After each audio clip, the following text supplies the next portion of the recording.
Welcome all in ICT कॉफरी channel. ICT कॉफरी channel में आप सभी का मैं कृपेश नायक स्वागत कर रहा हूं। आप सभी ने चैनल सब्सक्राइब की है, उन सभी सब्सक्राइबर को शुक्रिया। और जो नए व्यूअर्स है उनको भी हम यहाँ आपको जो लिंक दे उससे आप भी अपने चैनल को सब्सक्राइब करके जो बोर्ड के पेपर का डिस्कशन हो रहा है, ए बी सेक्शन हो गया, बहुत सारे 150 से ज़्यादा वीडियो 11-12 की इकोनॉमिक्स के रिलेटेड यहाँ पे हो गए हैं। आपको भी मौका मिल सकता है। Just you have to type on Google www.icd.for that you will see in on your screen के ऊपर आप देख सकते हो ICD को फॉर यू ब्लिंक हो रहा है।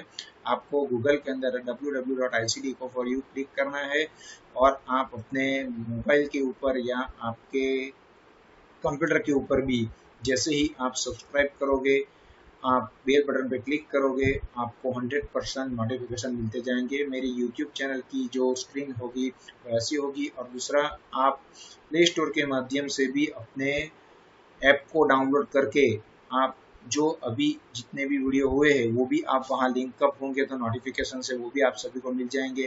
तो इंस्टॉल करने का तरीका आसान है। प्ले स्टोर के ऊपर आप सभी जाते हो, गेम वगैरह इंस्टॉल करते हो, तो वैसे ही सेम आपको लिखना है वहाँ पे भी ICT इको फॉर यू। जैसे ICT इको फॉर लिखोगे आपको ये स्क्रीन आपको देखने को मिलेंगे। उनसे आप बहुत सारे 1 to लेके 12 तक या KG से लेके PG तक के जितने भी available videos, links, PDF, text book, papers जो भी है वो वहाँ से आपको मिल सकते हैं। रजिस्ट्रेशन एक बार करना है, उसके बाद आपको जो भी यहाँ से मैं ऐप के ऊपर रखूँ वो आपको नोटिफिकेशन थ्रू मिल सकते हैं। तो अगर कोई भी दिक्कत आती है इंस्टॉलेशन में या कुछ भी, तो आप इस नंबर के ऊपर कॉन्टेक्ट कर सकते हैं 9662532418 250418। कृपेश नायक है मेरा नाम और cknayak78@gmail.com मेरा ईमेल आईडी है। तो उसके ऊपर भी आप देख सकते हो और कमेंट बॉक्स में कमेंट करके भी आप कुछ भी कर सकते हो यहाँ पे। तो ये हमने आपको जो भी पेपर अभी तक नहीं देख पा रहे उनके लिए बताया। अब वीडियो को एंड तक देखना, क्योंकि आज की वीडियो के अंदर हम बोर्ड पेपर मार्च 2020 का ई सेक्शन का डिस्कस करने वाले हैं। उसके बाद एक पेपर बाकी बचेगा अगस्त 2020 का। दूसरा, अपकमिंग 2021 के अंदर जो एग्जाम आएगी, जो एग्जाम देने वाले हैं उन स्टूडेंट को काफ़ी इंपॉर्टेंट इंस्ट्रक्शन ये है कि जो 30% ऑमिट हुए हैं, अगर ऐसे क्वेश्चन इस वीडियो के अंदर आए तो आपको ध्यान में नहीं लेना है, मगर बाकी के जो भी व्यूअर्स है वो आप हर एक वीडियो के हर एक क्वेश्चन आंसर को ध्यान से पढ़े। दूसरा, नोटबुक लेके बैठना, उसके साथ जो भी आपको ट्रिक दी जाए, टिप्स दी जाएंगे, कीवर्ड्स आपको मिल जाए वो लिखते रहना। जैसे सभी लिख रहे हैं, बहुत सारे कमेंट भी आ रहे हैं मेरे पास, बहुत सारे व्हाट्सएप पे भी और फोन पर के भी मुझे बता रहे हैं कि गुजराती के अंदर भी आप इकोनॉमिक्स के अंदर आपकी टिप्स डालो। तो उसके ऊपर भी वीडियो बनने वाले हैं फ्यूचर के अंदर। इंग्लिश मीडियम के 6 वीडियो बनने के बाद, सेक्शन ई के वीडियो कंप्लीट होने के बाद गुजराती के 6 चैप्टर के प्रोसीजर हम स्टार्ट करने वाले हैं। जो ट्रिक 5 पेपर के अंदर सेक्शन ई के रिलेटेड मिल रही थी, उनके बहुत सारे कमेंट्स और बहुत सारे ईमेल मेरे पास आए हैं और उनके ईमेल और उनकी डिमांड को ध्यान में रख के गुजराती मीडियम का भी हम स्टार्ट करने ही वाले हैं। तो एंड तक वीडियो देखिए। जो भी टिप्स है, जो भी ट्रिक्स है, जो भी कीवर्ड्स है, सेक्शन ई को लेके बहुत सारा टेंशन हो रहा है आपको। 5 मार्क्स के क्वेश्चन है, कैसे हम सॉर्ट आउट करेंगे, कैसे सॉल्व करेंगे, उनके लिए हम क्या कर सकते हैं। दूसरा, याद रखने का तरीका कौन सा है, उसके अंदर तो कितना है वो हमें पता नहीं है, हमें लिखना भी बहुत सारा है। तो लिखने के लिए कौन से पॉइंट हमें ध्यान में लेंगे, क्योंकि बहुत सारा हमने पढ़ लिया। अब याद रखने की जिम्मेदारी आपकी नहीं है, हमारी है। कीवर्ड्स को ध्यान में रखो, की कैसे बनाई जाती है, वो सब कुछ हम आपको यहाँ पे दिखाएंगे। तो एक पोस्ट के साथ हम स्टार्ट करते हैं। मुश्किल वक्त में कुछ लोग खुद टूट जाते हैं और कुछ लोग रिकॉर्ड बना देते हैं। मुश्किल वक्त याद नहीं रहता, सेक्शन ही काफी हार्ड है, स्टैटिस्टिक्स, अकाउंटेंसी, साइकोलॉजी, हिस्ट्री में कुछ पता नहीं चलता, क्या करें। तो ऐसे में टूट नहीं जाओ, उनको याद रखने का तरीका बनाओ। पूरे 100 मार्क्स के अंदर 33 to 50 मार्क्स तो हमारे ही होते हैं, वो हम लेना क्यों नहीं पसंद करें। और जो हार्ड है उनको धीरे धीरे करके उनके ऊपर 1-2 मार्क्स के ऊपर से 1-2 मिनट, 1-2 दिन के अंदर हम सॉल्व करें। जो आते हैं उनको स्ट्रॉन्ग कर दो। बहुत सारे लोग ऐसे हैं जो मुश्किल के टाइम में रिकॉर्ड बना देते हैं। कुछ लोग टूट जाते हैं, टूटना नहीं है, हमें तो रिकॉर्ड बनाना है। 90 अप स्कोर करना है। Eco, accounts, history, psychology, English, Gujarati, हर एक के अंदर मोर देन 80 आने चाहिए। अभी से अगर ये हम सोचते हैं तो मुश्किल के टाइम में हम टूट नहीं जाएंगे मगर रिकॉर्ड बनाएंगे। धीरे धीरे जो भी यहाँ से टिप्स मिले, जो भी कीवर्ड्स मिले, उसके ऊपर आप लगोगे तो मुश्किल हालात में भी आप रिकॉर्ड बना पाओगे 100%। तो आगे बढ़ते हम आज मार्च 2020 का पेपर जो है उसके अंदर सेक्शन ई के जो भी क्वेश्चन है वो आपके सामने सबसे पहले हम रिप्रेजेंट करते हैं। तो 5 क्वेश्चन के सामने आपको एक ऑप्शन में और फोर्थ के अंदर एक ऑप्शन, टोटल 7 क्वेश्चन मिलते हैं, उनमें से कोई भी 5 आपको लिखने हैं मगर ऑप्शनल इंटरनल है तो उनको भी ध्यान में रखना पड़ेगा। तो 7 क्वेश्चन एक पेपर के अंदर, ऐसे 6 पेपर अभी तक के लॉन्च होने की तैयारी में है। मार्च 2020 का चल रहा है, अगस्त 2020 का जैसे ही होगा यानी 6 पेपर आपको वीडियो के रूप में अलग अलग टेक्निक्स के साथ, मेमोरी की के साथ आपको मिलने वाले हैं। 7 क्वेश्चन के अंदर रिपीट को अगर हम छोड़ दे तो भी एटलीस्ट 7 6 42 में से मानो रिपीटेड क्वेश्चन अगर 10 को हम लेस कर दे तो 42 में से 32 क्वेश्चन सेक्शन ई वाले होंगे। तो 32 क्वेश्चन तो 100% ये 32 में से ही बोर्ड के अपकमिंग एग्जाम के अंदर आने के चांसेस रहते हैं। तो इस वीडियो को एंड तक देखना है, कैसे याद रखना है वो भी आपको ध्यान में रखना है।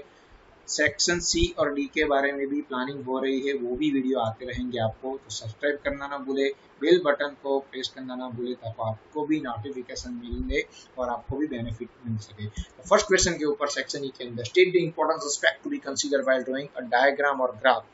State the important aspect to be consider while drawing a diagram और graph.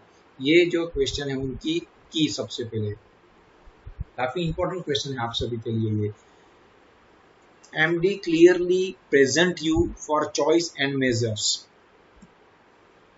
MD clearly present you for choice and measure. MD जो है, MD यानी मैनेजिंग डायरेक्टर, हम MD को ऐसे जानते हैं, एक्चुअली मतलब नहीं है, मगर MD जो प्रेजेंट करते हैं आपके सामने वो क्लियरली आपके चॉइस और आपके मेजरमेंट के हिसाब से होता है, क्योंकि वो MD है, मैनेजिंग डायरेक्टर है। वो जो प्रेजेंट करेंगे क्लियरली प्रेजेंट करेंगे और वो भी आपके चॉइस और आपके मेजर की तरह होंगे। यानी MD clearly present in front of you for your choice and major. आपकी चॉइस के हिसाब से और आपके मेजरमेंट के हिसाब से MD क्लियरली प्रेजेंट करेंगे। तो आपके टेक्स्ट बुक के अंदर आपके जो पॉइंट है वो फर्स्ट है मेथड्स ऑफ कैलकुलेटिंग डेटा, जो शायद आपके टेक्स्ट बुक के अंदर लास्ट पॉइंट है, मैंने फर्स्ट दिया है। सीक्वेंस ब्रेक होगी, डोंट वरी, मगर हर एक पॉइंट कवर करना वो इम्पोर्टेंट है। दूसरा, ये सिर्फ मेन पॉइंट है, मेन पॉइंट को डिस्कस करने के लिए कहाँ तक बिताना है, कहाँ तक रुकना है, वो सभी क्वेश्चन के लिए एक आपको कमेंट बॉक्स के अंदर लिंक मिलेगी, उसके ऊपर क्लिक करना है।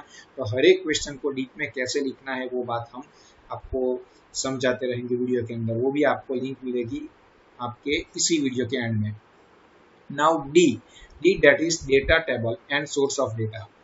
Clearly that is clarity.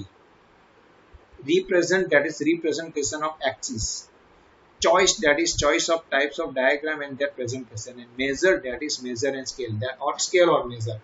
तो ये पॉइंट आपके टेक्स्ट बुक के अंदर अलग अलग सीक्वेंस में है। पहले चॉइस है, फिर क्लैरिटी है, फिर स्केल है, फिर रिप्रेजेंटेशन ऑफ एक्सेस है, data and table and source of data है, और मेथड ऑफ कैलकुलेटिंग डेटा। ऐसे आपके 6 पॉइंट है। हमने MD clearly represent you for choice and major, उसके हिसाब से ये अच्छे पॉइंट आपको पहले दे दिए। तो पहले पॉइंट है मेथड्स ऑफ कैलकुलेशन डेटा। उसका मतलब कि when the picture is not drawn from self explanatory data but is drawn from data simplified with the statistical formula, it is appropriate to state and statistical method briefly. यानी अगर कोई data आपको आसानी से self explanatory नहीं है तो आपको ये बात भी थोड़े से जो उनके मेजर्स है, उनके जो फॉर्मूला है स्टेटिस्टिक के, उनको समझा के रिप्रेजेंट करना पड़ता है। जैसे कि मोड मीडियन आप 10th में पढ़ के आए हो, अगर आर्ट्स वाले तो भी 10th में आप सिग्मा xi/n मेथड से x बार फाइंड आउट करते आए हो। तो ऐसे स्टेटिस्टिकल जो है, जो फॉर्मूला से उनको प्रेजेंट करके भी हमें डेटा को रिप्रेजेंट करना पड़ता है। तो वो भी एक बात हमें ध्यान में रखनी पड़ेगी कि अगर सभी डेटा हमारे पास इंफॉर्मेशन है, उनका अगर कोरिलेशन अगर कोई फॉर्मेटिकल स्टैटिस्टिकल मेथड से अगर हो रहे डेटा तो उनसे भी हम करेंगे। Second point, data table and source of data, काफी इंपॉर्टेंट है ये। तो diagram and graph must be accompanied by the data table from which they are created and mention the source of data. The picture become more reliable and authentic. Authentic data कहाँ से मिले हैं आपको अपने data जैसे world bank represent करती है, UNESCO present करती है, यूएनडीपी प्रेजेंट करती है, तो सोर्स ऑफ डेटा कहाँ है वो भी काफी इंपॉर्टेंट है। जब हम प्रेजेंट करते हैं तो ये भी क्लियरली मेंशन करना पड़ता है हमें। Then clarity, very important, a picture must be look neat and clear. Different color or shades may be used and denoted the various components of a picture. जो हम रिप्रेजेंट करते हैं अपने बात को वो अच्छी तरह से हमें रिप्रेजेंट करना चाहिए। Then after representation of axis, fourth point, both axes of the diagram or graph must be denoted और represented with appropriate details with what they represent। यानी x के ऊपर क्या है, y के ऊपर क्या है, x के ऊपर year है तो we have to denote it year, x के ऊपर country के name है तो we have to denote country's name, y के ऊपर the death rate है, birth rate, तो we have to mention particularly name of that axis। तो ये भी बात अच्छी है, जरूरी है। Fifth, choice of type of diagram and their presentation, यानी the right type of diagram or graph must be chosen to make a picture more effective. Certain data can be presented in bar diagram as well as in a pie diagram. The user must make the right choice to make the picture more effective. कौन से data के लिए कौन से diagram बनाने वो काफी important है। अगर सिंपल बार है तो हमारे पास एक ही वेरिएबल्स होंगे किसी एक ही पर्टिकुलर के, अगर दो से ज्यादा है तो we are making some simple cluster by diagram also that, and some of the data have that division bar, यानी अगर डिवाइडेड बार है तो उसके हिसाब से डेटा अगर हमारे पास है तो हम बना सकते हैं। तो मेथड कौन सी और सिलेक्शन करना काफी इंपॉर्टेंट है। And last one is measures and scale, very important, or scales and measures.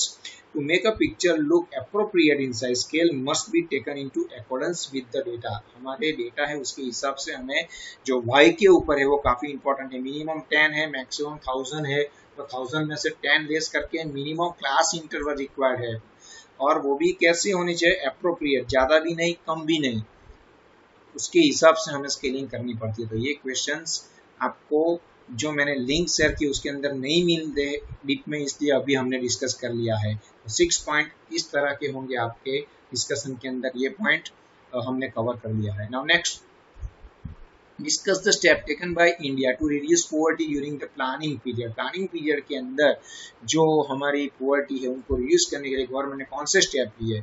Small tax से ध्यान में रखना, यहाँ पे एक क्वेश्चन अगर आपको पूछा गया है पॉवर्टी का गवर्नमेंट ने रिड्यूस करने के लिए कौन से प्रोग्राम रखे हैं, कुछ ना बोले तो हर एक पॉइंट को आपको समझाना पड़ेगा। स्मॉल टैक्स से अनऑर्गेनाइज सेक्टर राइज होंगे और गुड्स एग्रीकल्चर में पड़े रहेंगे तो उनसे एम्प्लॉयमेंट जनरेट होगी।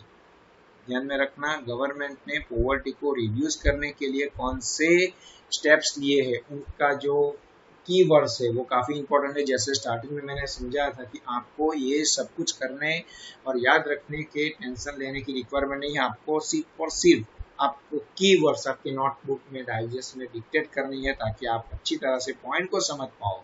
पॉइंट कैसे याद रखने, उनकी की। स्मॉल टैक्स से अनऑर्गेनाइज सेक्टर राइज होंगे। अगर टैक्स का बर्डन स्मॉल रहा तो अनऑर्गेनाइज सेक्टर जो है, जैसे कोऑपरेटिव सेक्टर है, प्राइवेट सेक्टर है, वो आगे बढ़ सकते हैं। मगर टैक्स अगर बढ़ा दिया तो ऐसे कोऑपरेटिव सेक्टर प्राइवेट सेक्टर आगे नहीं बढ़ सकेंगे। तो स्मॉल टैक्स से अनऑर्गेनाइज सेक्टर राइज होंगे और गुड्स एग्रीकल्चर में पड़े हैं उनसे एम्प्लॉयमेंट जनरेट होगी, और गुड्स जो एग्रीकल्चर एरिया के अंदर वैसे की वैसे पड़े हैं उनसे एम्प्लॉयमेंट जनरेट होने के चांसेस है। स्मॉल टैक्स से अनऑर्गेनाइज सेक्टर राइज होंगे, जो गुड्स एग्रीकल्चर सेक्टर में पड़े हैं उनसे एम्प्लॉयमेंट जनरेट होगी। ये रिडक्शन के स्टेप्स, पॉवर्टी के रिडक्शन के स्टेप हम यहाँ पे पढ़ रहे हैं। तो first point small, that is development of small scale industries. Scale SCAL, not double L, ध्यान में रखना, there are spelling error are there. Second, use of appropriate tax policy, tax का आ गया unorganized sector, development of unorganized sectors. Then rise in the human capital investment, goods, that is goods and service at reasonable rates. Then agriculture, to increase agriculture productivity.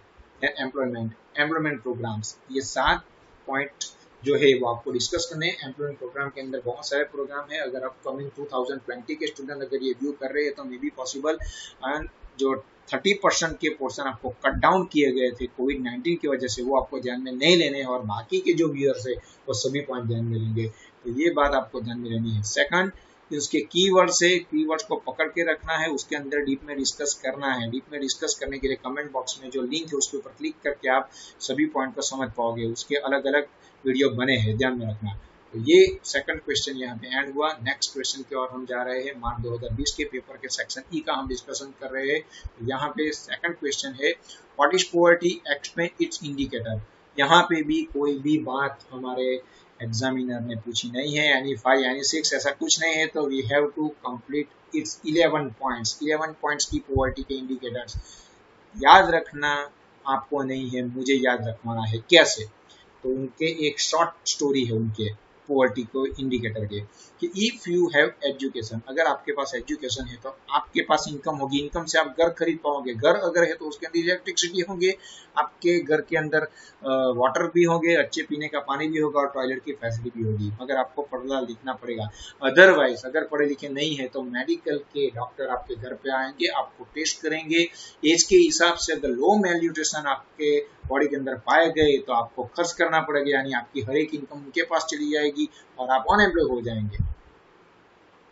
समझ में आ गई बात? सबसे पहले आप educated हो तो एजुकेशन है आपके पास तो आपका घर होगा आपकी इनकम से।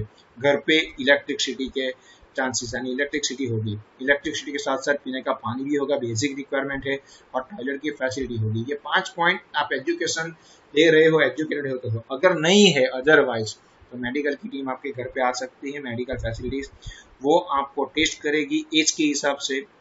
एज के अंदर आपको मेल न्यूट्रिशन है, लो एज है आपकी, और एज के हिसाब से आपको मेल न्यूट्रिशन है लेवल आपका, तो आपको इनकम उनको दे देनी पड़ेगी, क्योंकि खर्च करने पड़ेंगे, आपको ट्रीटमेंट करनी पड़ेगी डॉक्टर से, और आप अनएम्प्लॉयड हो जाओगे। तो education, house, electricity, consumption, drinking water, provision of toilet, medical facilities, age of life expectancy and infant mortality rate, low per capita consumption expenditure, level of malnutrition, unequal distribution of income and property, high rate of unemployment. 11 point आपको indicate नहीं किए कितने लिखने, तो हर एक का discussion करना पड़ेगा कंपलसरी।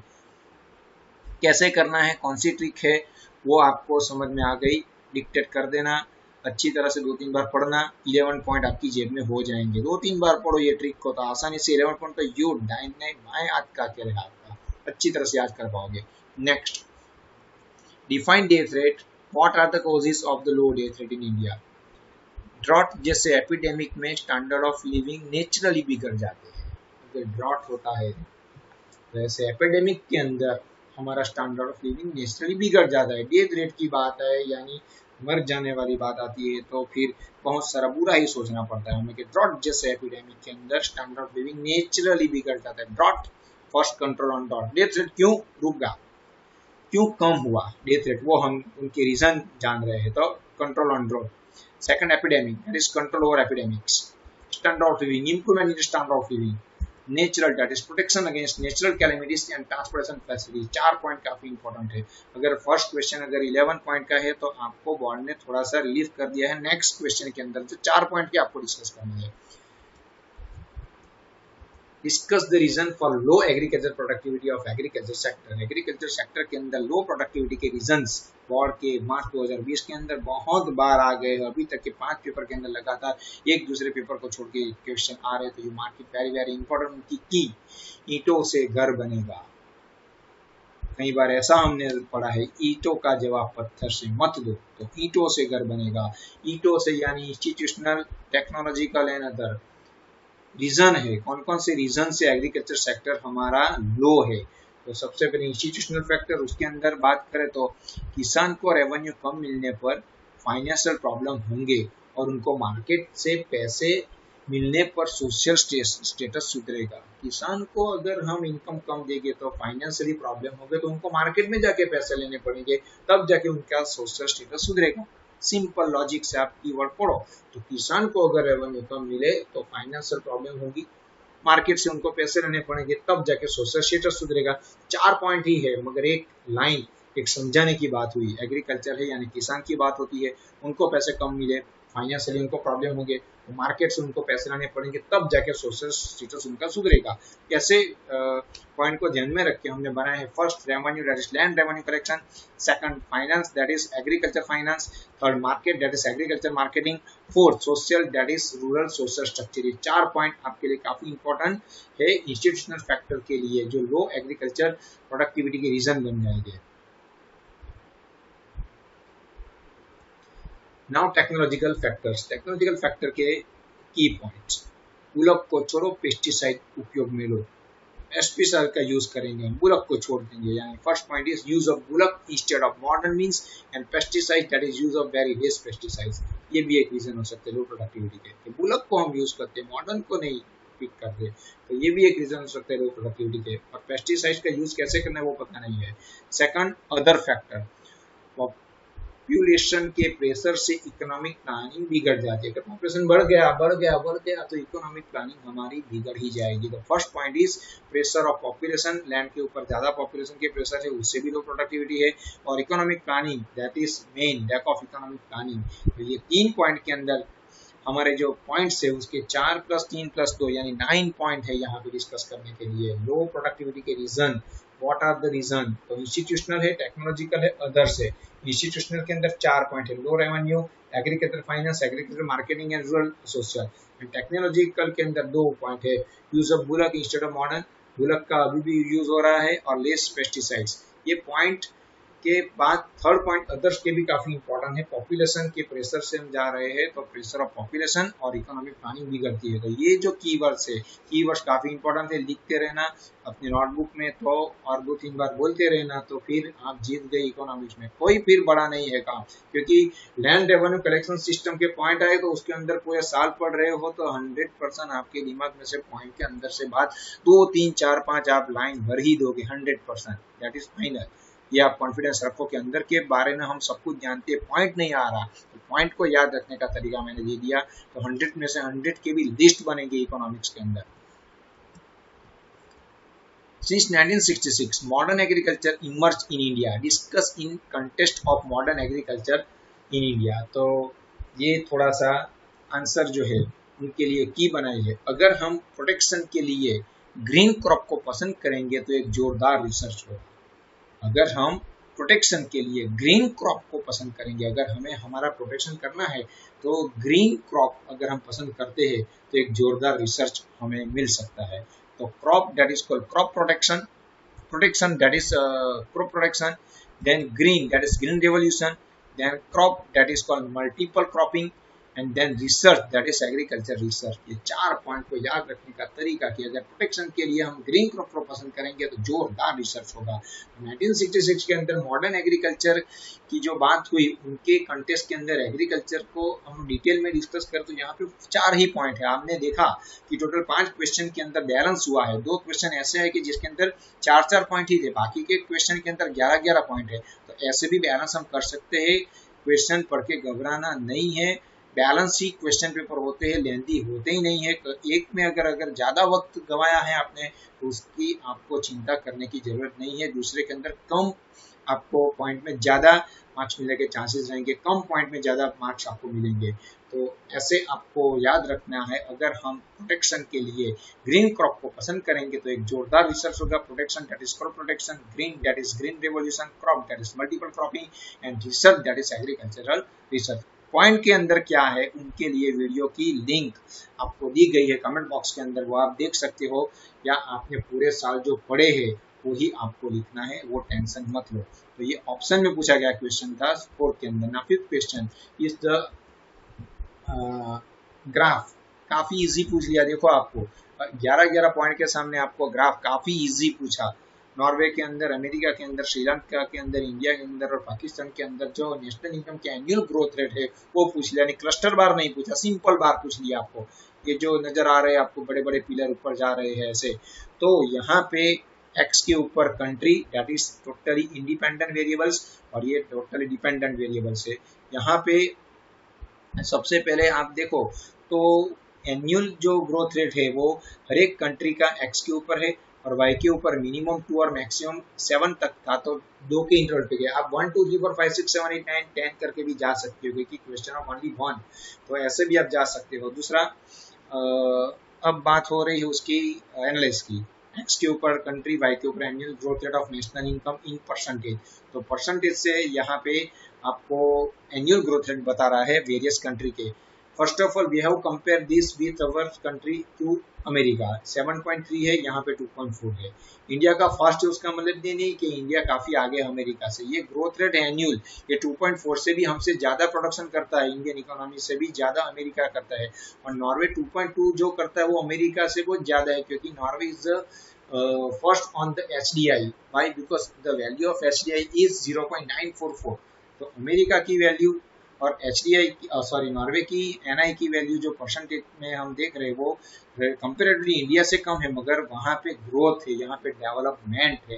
तो डेवलपिंग कंट्री के अंदर 7.3 के हिसाब से भी अगर नेशनल इनकम ग्रोथ हो रही है वो डेवलप कंट्री के कंपैरिजन में काफी लो है। But we compare with our country with some of the developing country like Sri Lanka and India, we are going better than that countries. और पाकिस्तान और श्रीलंका की बात करें तो श्रीलंका की जो है वो इंडिया से तकरीबन 3% और पाकिस्तान से भी 3% के करीब करीब इंडिया आर मच अहेड। तो ये दोनों के हिसाब से जो डेवलपिंग कंट्री की बात हो रही तो इसके अंदर इंडिया काफी आगे है। मगर even the annual growth rate of India is very lower in compare with population, in compare with unemployment, in compare with some of the poverty problems. So we have to took on action। National income को बढ़ाने के लिए, उनके growth rate को बढ़ाने के लिए government has to develop some financial institute. जो कंक्लूजन के पॉइंट है वो हम डिस्कस कर रहे हैं कि अगर इंडिया के अंदर ऐसी जो गवर्नमेंट है, गवर्नमेंट को नेशनल इनकम को बढ़ाने के लिए प्राइवेट सेक्टर को भी, गवर्नमेंट सेक्टर को भी, उसके साथ साथ public private joint stock, cooperative sector को, सर्विस सेक्टर को, एग्रीकल्चर सेक्टर को इम्प्रूवमेंट करना पड़ेगा, उसके ऊपर सोचना पड़ेगा, ताकि प्रोडक्शन बढ़ेगा। प्रोडक्शन बढ़ने से नेशनल इनकम की एनुअल ग्रोथ रेट भी बढ़ सकते हैं। जैसे कंक्लूजन के साथ you have to write at least 7 to 8 point for the analysis of your graph, then you will get 5 out of 5। तो ये सभी बात आपको इस वीडियो के थ्रू मिली। और अब प्रेजेंटेशन की बात आए तो प्रेजेंटेशन मैंने जब आपको लास्ट वीडियो में बताया था उसी हिसाब से आपको हर एक पॉइंट को अलग करने हैं। कंक्लूजन होने चाहिए हर एक एंड क्वेश्चन के अंदर। पॉइंट को अलग करने के लिए रेक्टेंगल बॉक्स कर दो, या उसके साथ साथ आप अपने डबल अंडरलाइन भी कर सकते हैं। पॉइंट लिखने के बाद एक लाइन को छोड़ दो, दूसरे लाइन से पैराग्राफ करके स्टार्ट करो, फिर स्ट्रेट वे अपने जो पॉइंट से कंटेंट है वो लिखते जाओ। और लास्ट में मैंने बोला था जैसे ही जैसे ही क्वेश्चन एंड हो, एक लाइन छोड़ने के बाद एक लाइन पेंसिल से ड्रॉ करो, ताकि आपके दोनों क्वेश्चन को सेपरेट करने का मौका मिले और एग्जामिनर आपके प्रेजेंटेशन को देख सके। तो अब लास्ट वीडियो जो है हमारा अगस्त 2020 का सेक्शन ई को रिलेटेड है। उसके बाद we are going with section A and B and section C and D. A and B हो गया है, सी एंड डी के ऊपर हम जाएंगे। गुजराती मीडियम के बारे में, ए और बी के बारे में भी सोच सकते हैं हम। तो नेक्स्ट वीडियो के अंदर हम अगस्त 2020 का वीडियो सेक्शन ई का देखेंगे। जो व्यूअर्स ने सब्सक्राइब नहीं किया उनको ICT Eco for You channel आपको रिक्वेस्ट कर रही है कि www.icteco4u के अंदर सब्सक्राइब बटन पे और बेल बटन पे क्लिक करो, ताकि आपको भी नोटिफिकेशन मिलते रहे। जितने भी वीडियो अभी तक हो गए उनके भी वीडियो आपको घर बैठे मिलते रहे। और आप ऐप के थ्रू भी, जब ऐप के अंदर भी हम ये वीडियो की लिंक करेंगे तो भी आपको बेनिफिट मिल सकते। तो ऐप भी इंस्टॉल करो, यूट्यूब की चैनल को भी सब्सक्राइब करो, ताकि आपको अच्छी तरह से सभी बेनिफिट एजुकेशन रिलेटेड मिलते रहे। तो keep watching this ICT Eco for You channel for more updates. Thank you for today. Have a nice day.